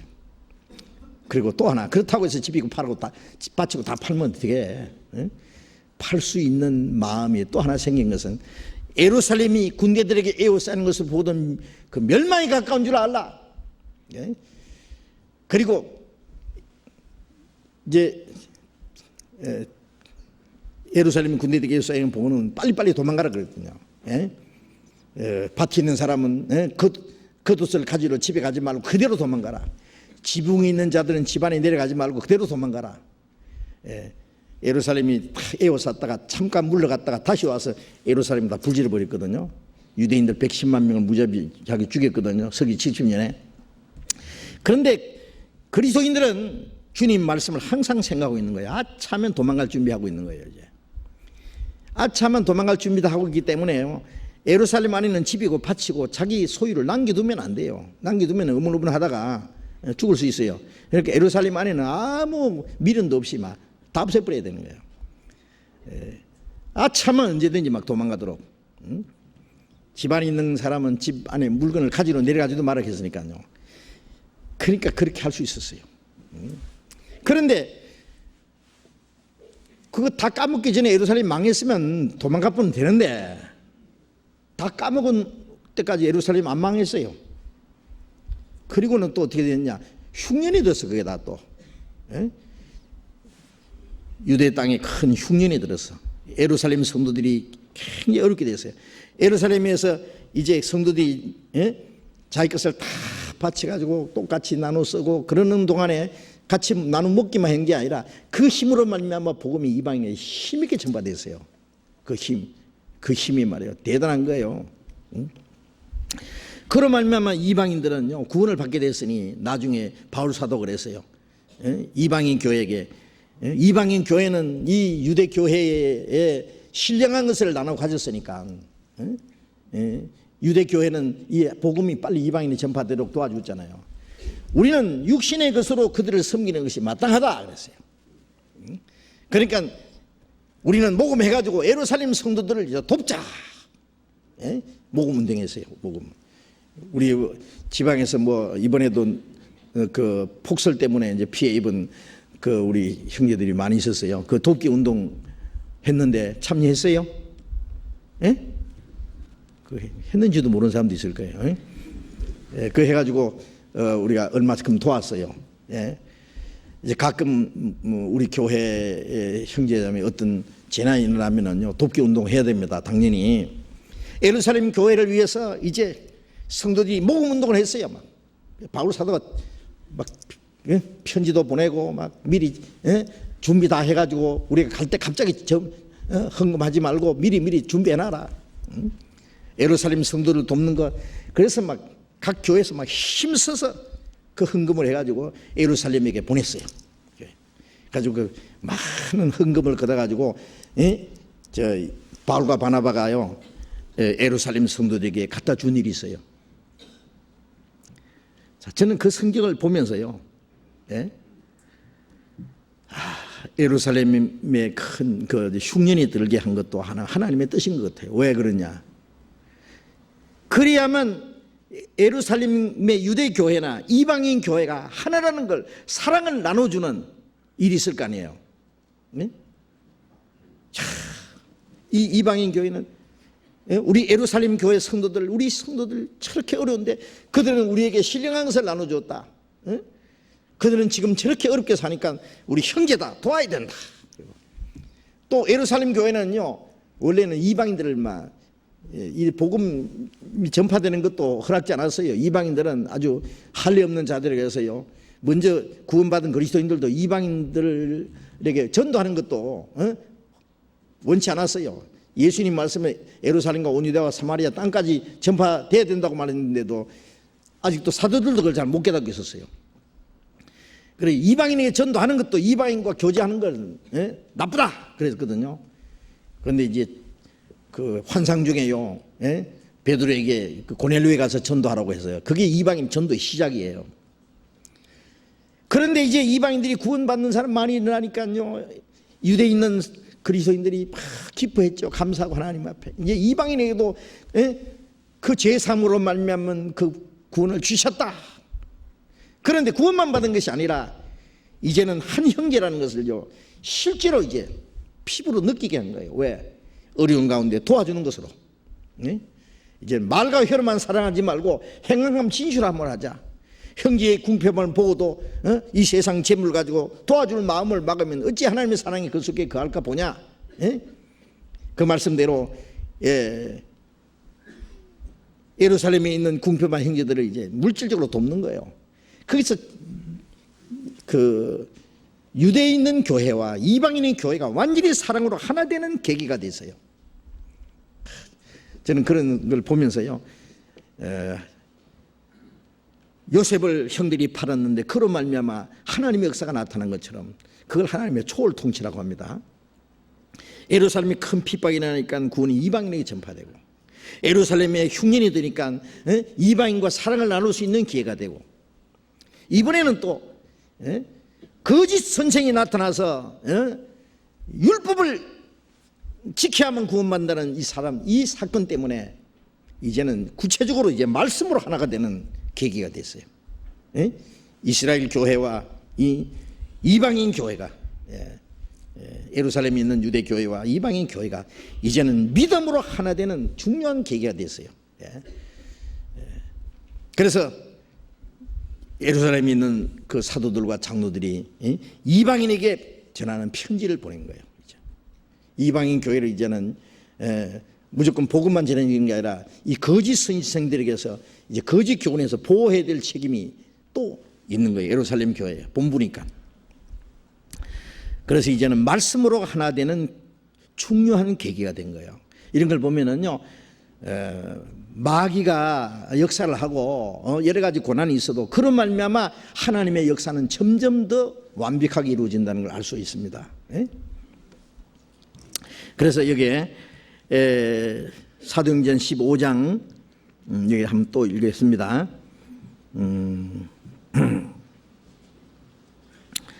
23절에 그 편에 편지를 붙여 이르되 사도와 장로된 형제들은 안디옥과 수리아와 길리기아에 있는 이방인 형제들에게 문안하노라. 이제 이방인 예루살렘에 있는 사도와 장로된 형제들, 사도와 장로도 형제들이라고 했죠. 이제 같은 형제라는 걸 여기 강조하는 거예요. 안디옥과 수리아와 길리기아에 있는 이방인 형제들에게 문안하노라. 이 간단한 말 같지만은요, 이제는 예루살렘에 있는 교회하고 이방인 형제들하고 이제는 완전히 그 믿음 안에서 교제하는 모습이 여기 나와 있습니다. 예. 그래서 그 에베소서 2장에 보면은 멀리 있는 자들에게 이방인들에게 화평을 전하고 가까운 데 있는 자들에게 유대인들에게 화평을 전하고 이제 이 둘이 한 성령으로 말미암아 하나님께 나아감을 얻었다 그랬어요.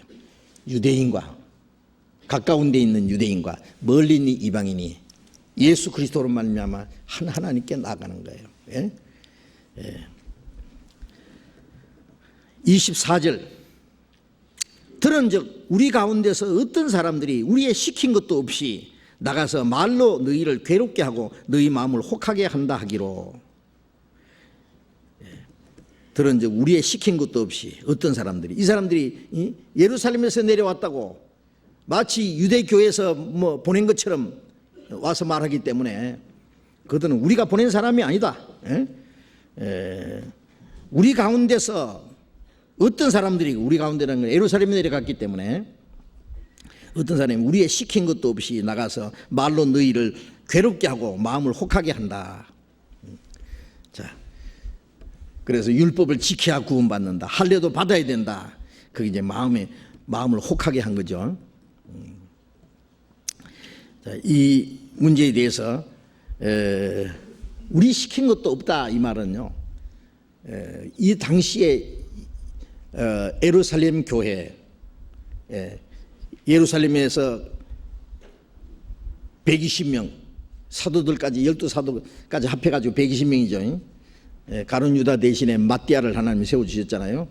12사도의 수에 가해가지고 12사도와 120명 거기서부터 이제 교회가 시작됐습니다.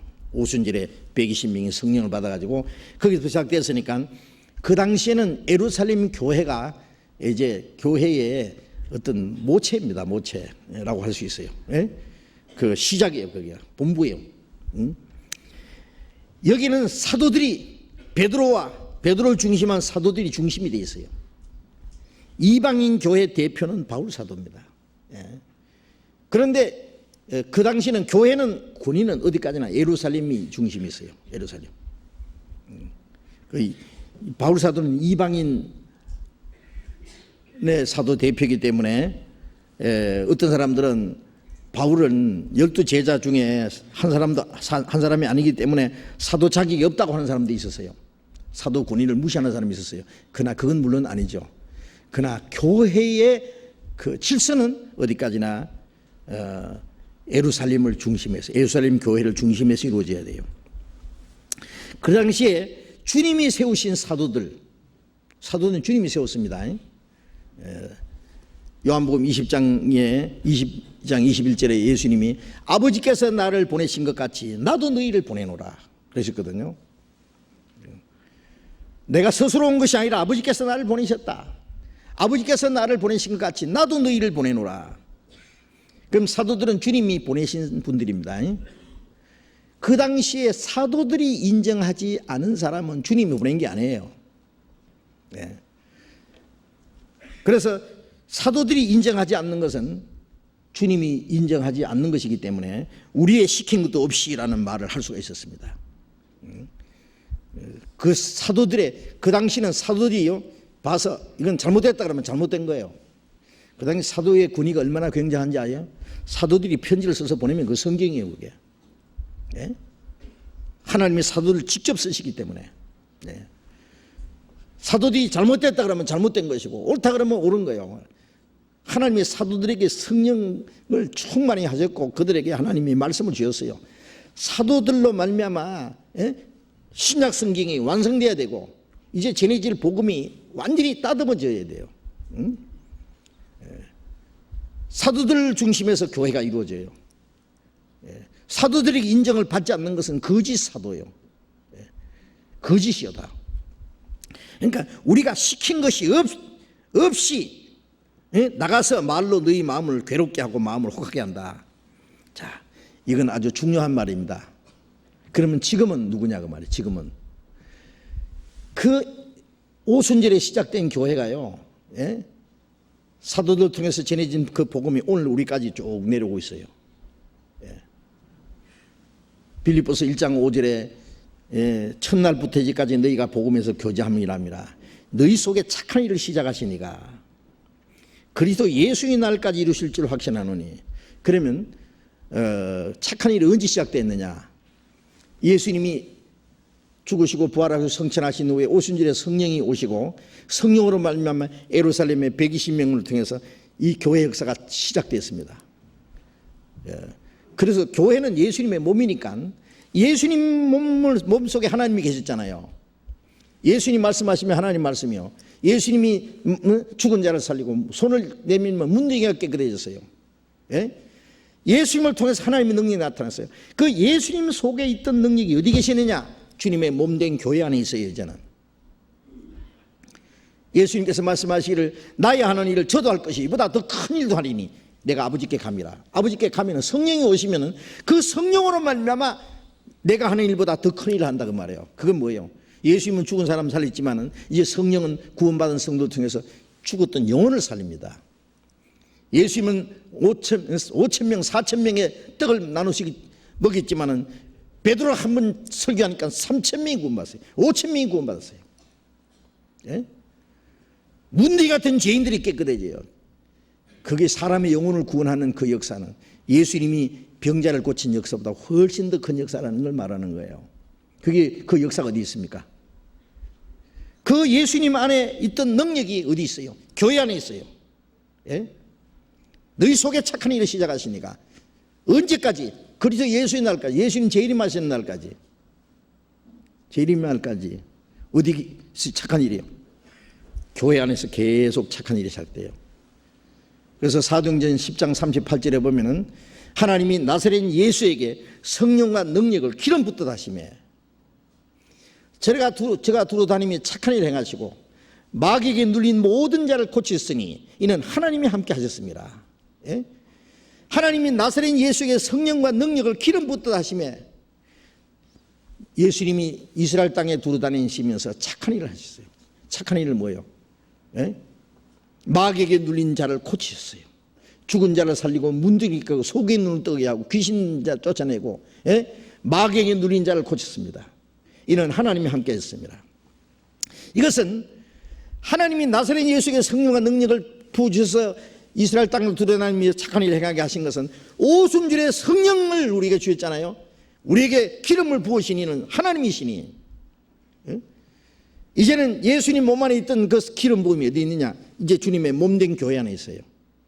그래서 예수님은 이스라엘 땅에 두루다니며 착한 일을 했지만은 예루살렘부터 시작된 복음이 딴 것까지 이 교회는 이 세상에 두다니는 주님의 몸이에요. 그거 아세요?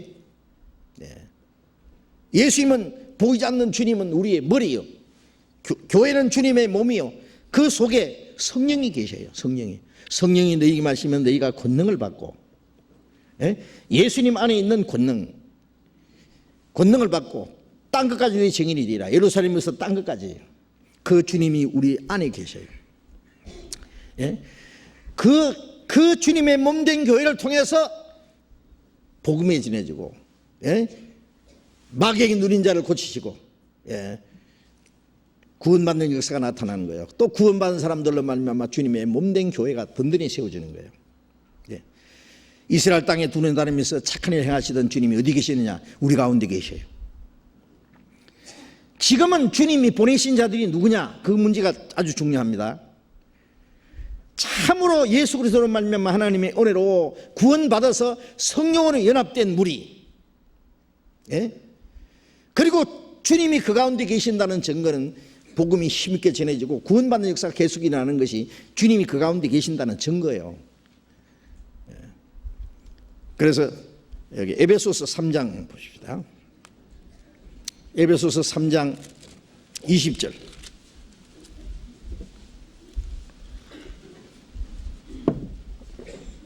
에베소 3장 20절.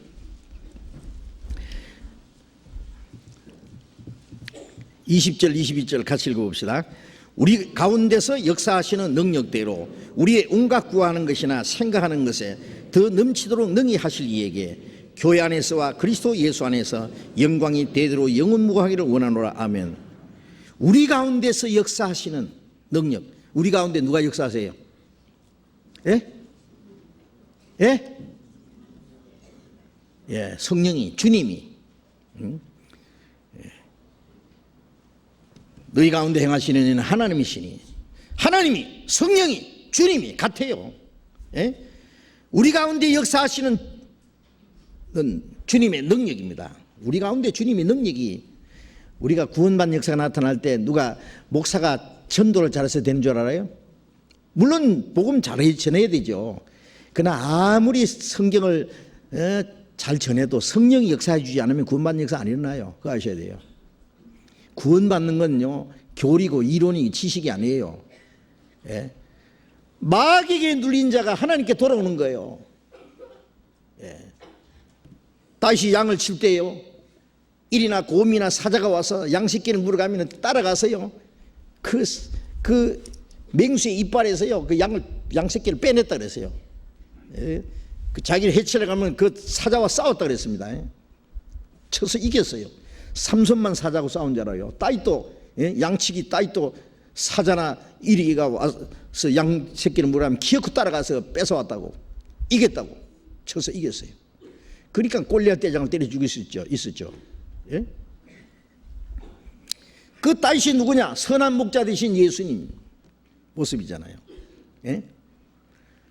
하나님의 능력이 아니면은, 예? 마귀의 세력에, 우리 구원받지 않은 사람은 마귀의 아가리 속에 있는 거예요. 마귀의 권세 아래. 그걸요, 무슨 재주로 빼내느냐, 그게. 하나님 능력이 아니면.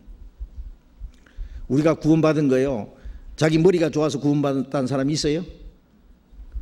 누가 인정이 많아서 자기 구원해 줍니까? 예. 사람을 통해서 복음을 전했지만은 구원의 역사는 하나님이 하신 거예요. 우리 가운데 역사하시는 능력입니다. 그 능력, 주님의 능력. 예? 그 우리 가운데 역사하시는 능력대로, 예? 우리의 온갖 구하는 것이나 생각하는 것에 넘치도록 능히 하신다. 우리 온갖 구하는 것, 생각하는 거 뭐예요? 우리가 뭐 부자 되기 구해요, 세상의 영광을 구해요. 예? 우리는 더 많은 영혼이 구원받아서 하나님의 역사가 이루어지는 것을 원하잖아요. 그래서 우리가 온갖 구하는 것, 우리 생각하고 원하는 것을 넘치도록 능히 하실 얘기예요. 더 넘치도록. 예? 그래서 주님의 은혜로 구원을 받고, 예? 성령으로 하나 된 무리, 주님의 몸된 교회입니다. 그 몸된 교회 안에 있는 성도들이 바로 주님이 보내신 자들입니다. 그거 아셔야 돼요. 예.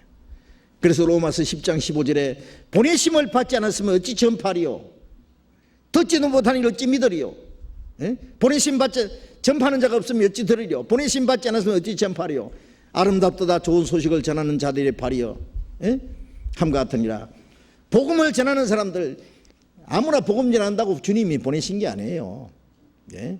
무슨 신학교 졸업한 사람이 주님 보내시는 겁니까? 정통교파에서 보낸 사람이 주님이 보낸 사람입니까? 어떤 사람들은요, 자기는 정통교파래요. 예.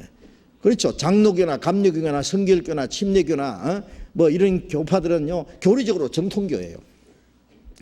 그러나 정통 안에도 이단이 있고, 아무리 또 정통적인 교리를 전한다고 할지라도 거듭나지 않은 그는요, 정통은 정통인데 죽은 정통이에요. 예, 죽은 정통.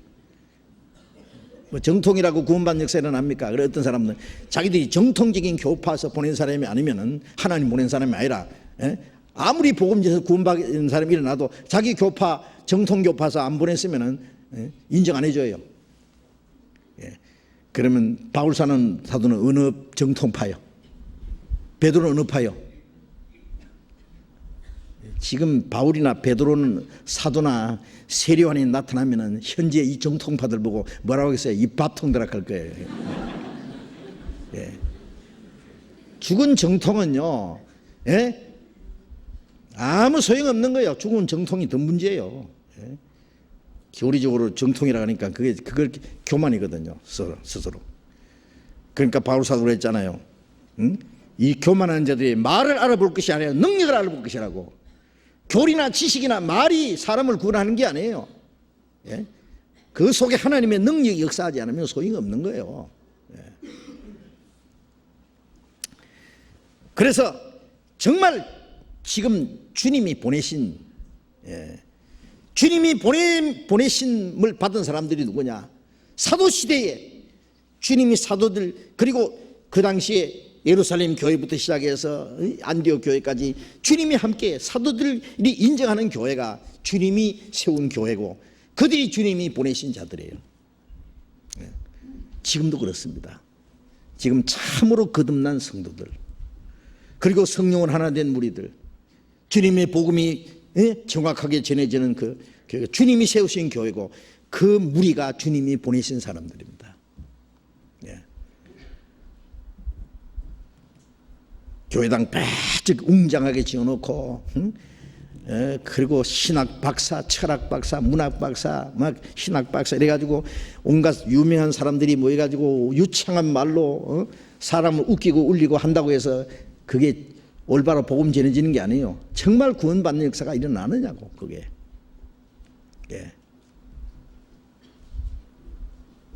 요즘에 텔레비전에서요 목사님들 설교하는 거 보면 죄송합니다만은요 참 재미있는 말, 막 정말 철학적이고 문학적이고 뭐 아주 유머 섞인 말로 막 또 성경도 잘 이해해요. 그런데 제일 중요한 거 하나 빼먹었어.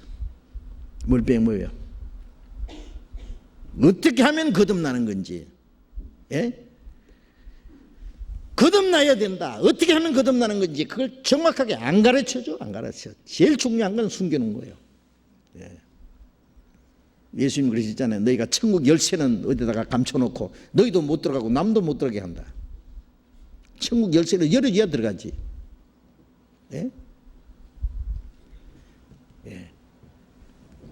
거듭나지 않으면 평생 교회 다녀도 돈 아무리 바쳐도 열심히 해도 착하게 봉사해도 집 사고 장로하고 목사해도 하나라 볼 수 없다는 걸 얘기해 줘야 돼요. 그런데 그거 얘기 안 해줘. 두리뭉실 그냥 열심히 교회 다니면 믿음 좋다고 칭찬해주고 더 열심히 하라고 붙여주라는 거예요. 그냥 아무리 봐도 아닙니다.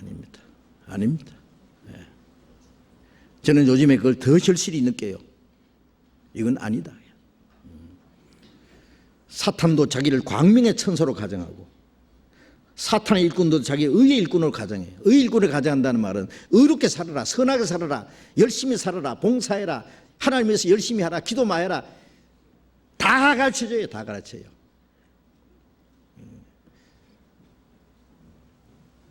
그러나 가장 중요한 거 구원 문제만 딱 감춰놔요. 예수님 십자가도 다 얘기해요. 피 조금 얘기해요. 지난죄만 사했느니 뭐 원죄만 사했느니 영원한 속죄는 딱 감춰놔요. 그리고 슬쩍 넘어가요. 슬쩍. 가장 중요한 건 또 얘기하고 또 얘기하고 골수에 박히도록 얘기해야 될 거 아니에요? 슬쩍 넘어가 버려요. 미연치듯이 말이에요. 슬쩍.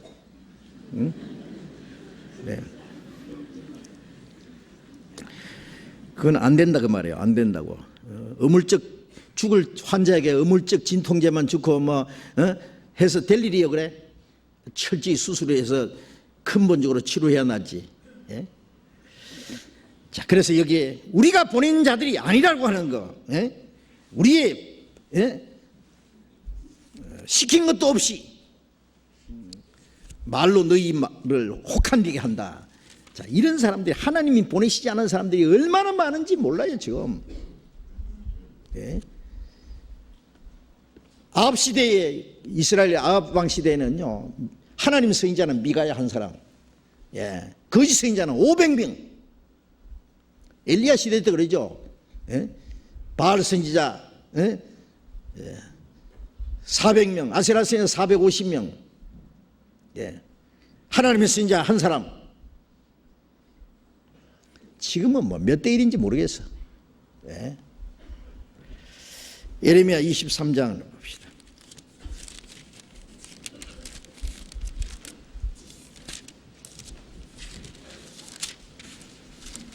예레미야 23장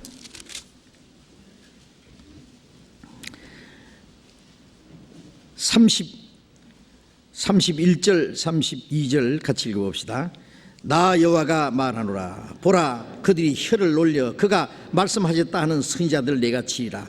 나 여호와가 말하노라. 보라, 거짓 몽사를 예언하여 이르며 거짓 헛과 헛된 자만으로 내 백성을 미혹하게 하는 자는 내가 치리라.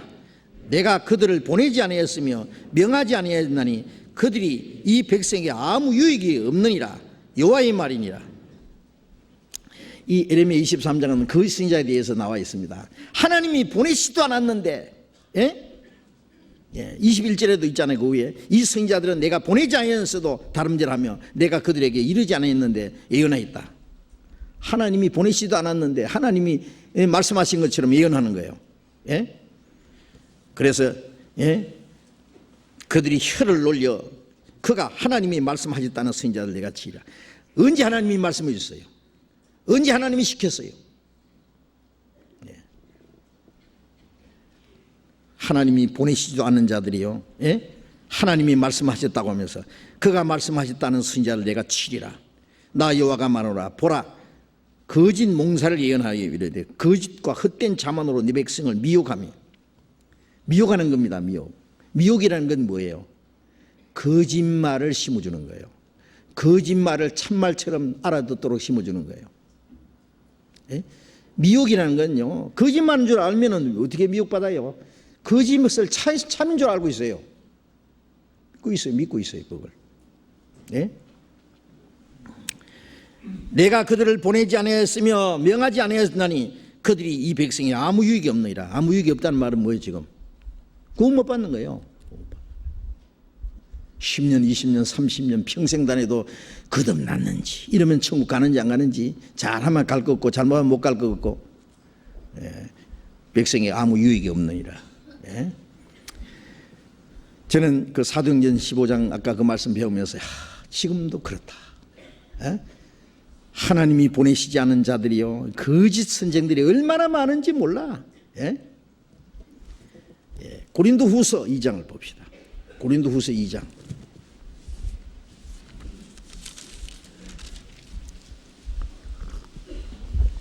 2장 17절.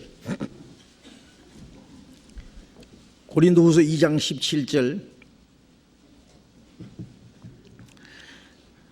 같이 읽읍시다. 우리는 수다한 사람과 같이 하나님의 말씀을 혼잡하게 하지 아니하고 곧 순전함으로 하나님께 받은 것 같이 하나님 앞에서와 그리스도 안에서 말하노라. 자, 바울 사도는 말했죠. 우리는 수다한 사람과 같이, 수다한 많은 사람이 같이 하나님의 말씀을 혼잡하게 하지 아니하고, 하나님의 말씀을 혼잡하게 하는 수다한 사람이 벌써 사도시대에 있었어요. 그렇죠? 있으니까 하는 말이에요. 혼잡이라는 건 뭐예요? 사람을 혼돈시키는 거예요. 이 사람은 이 말하고 저 사람은 저 말하고, 어떻게 하면 천당 갈 것 같기도 하고 어떻게 하면 못 갈 것 같기도 하고, 하나님의 말씀을 혼잡하게 하지 아니하고. 그러면 사도시대에 이 하나님 말씀을 그때 벌써 혼잡케 하는 사람이, 수다한 사람이 있었으면 지금은 얼마나 많겠어요. 그래서 한번 생각해 보세요. 그날이 많은 사람이 주님 앞에, 우리가 주의 이름으로 선지자노라 하고 주의 이름으로 귀신을 내쫓고 주의 이름으로 많은 권능을 행했습니다. 예수님이 뭐라 했어요? 이 불보레한 자들아, 내가 너를 도무지 알지 못하니 날 떠나가라. 쫓아내버렸어요. 선지자 노릇했습니다. 목사도 하고 전도사도 하고 성경 가르치고 귀신도 내쫓고 많은 권능 행했습니다. 거짓입니다. 전부 거짓. 쫓아내버렸어요. 많은 사람이라 했어요. 그러니 거기에 미혹된 사람이 얼마나 많겠어요? 거짓 선지자에게 배운 사람은 얼마나 많겠어요? 백성을 인도하는 자가 저로 미혹해 하니 미혹을 받는, 인도함을 받는 자들이 멸망을 받는도다. 그렇죠? 둘 다 구덩이에 빠지죠. 이거 생각하면요, 진짜 분통이 터져요. 분통이 터져요. 그 순진한 사람들, 말 한마디 따르면 아멘, 아멘. 또 아멘 안 하면 아멘 하라고 시키더라고. 아멘. 죽인다 그래도 아멘, 살린다 그래도 아멘, 영문도 모르고 아멘, 우스운 말해도 아멘. 순진하고 어리석은 사람들 그냥 싹 끌고 그냥 지옥으로 끌고 가니 말이에요. 이 세상에서 인간이 지은 죄 중에서 거짓 선지자가 받을 형벌이 따로 있습니다. 거짓 선지자의 받는 율에 처하리라. 그 형벌이 따로 있어요. 거짓 선지자가 받는 율은.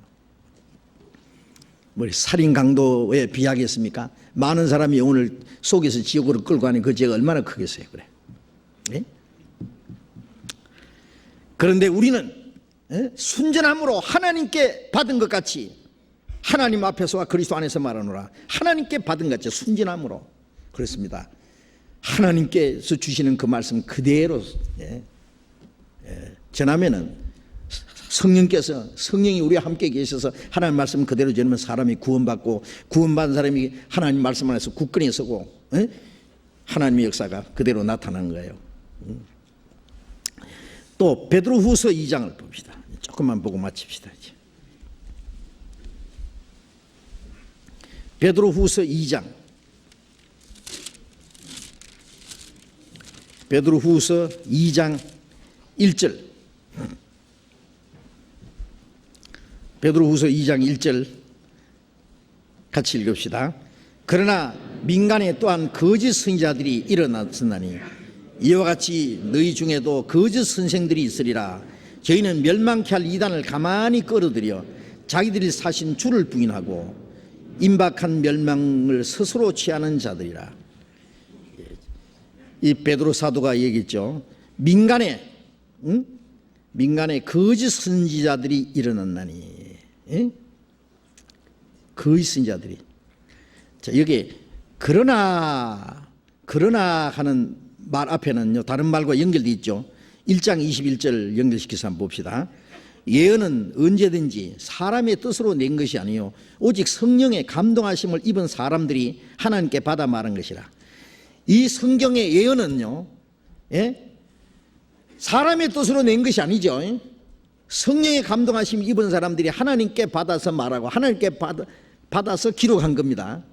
이 성경은, 모든 성경은 하나님의 감동으로 된 것으로, 그러면 이 성경이 기록된 것도 성령의 감동하심으로, 성령의 능력으로 기록됐고, 성령의 감동하심이 아니면 이 성경을 올바로 가르칠 수도 없어요. 그걸 아셔야 돼요. 예? 성령의 감동하심이 아니면 이 성경을 올바로 깨달을 수도 없습니다. 성령의 감동하심을 입은 사람들이 하나님께 받아 말하는 거예요. 성령의 감동하심을 입은 사람들이 성경을 기록해요. 성령의 감동하심을 입은 사람들을 통해서 이 말씀이 지금도 전해지고 있어요. 그럼 성령의 감동하심을 사람들, 성령께서 임받는 사람들이 있는가 하면은 2장 1절에 그러나 그렇지 않은 사람이 있단 말이죠. 성령의 감동하심을 입은 사람들이 아닌 하나님께 받아 말한, 우리가 하나님께 받은 같이 말한다. 아까도 그런 말씀이 있었잖아요. 고린도후서 2장에도.